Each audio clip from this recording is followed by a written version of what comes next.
টুনি, কাঁঠাল কিনে তোর 10 টাকা বেঁচে গেছে। ও মা গো, কাঁঠাল! কতদিন থেকে কাঁঠাল খাইনি।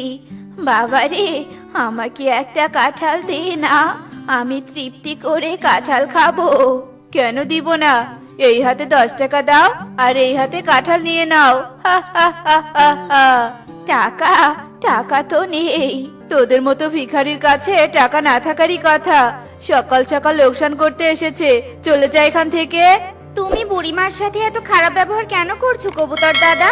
সে তো আমাদের থেকে অনেক অভাবী পাখি, তারও তো পছন্দের ফল থাকতে পারে, তাই না? পছন্দের ফল খেতে চাইলেই হবে না, এর জন্য টাকাও থাকতে হবে। শোন টুনি, মোটেও আমাকে জ্ঞান দিতে আসবি না। তোর এত মায়া হলে তুই বুড়িমাকে একটা কাঁঠাল কিনে দে। আচ্ছা ঠিক আছে, এই নাও 10 টাকা, আর আমাকে আরেকটা কাঁঠাল দাও। এই নাও বুড়িমা, তুমি তোমার পছন্দের কাঁঠাল খাও। তোর মনটা অনেক বড় রে মা। আজকাল তোর মতো উদার মনের পাখিকে তো খুঁজেই পাওয়া যায় না। এই কথা বলে সেই বৃদ্ধা সেখান থেকে চলে যায়।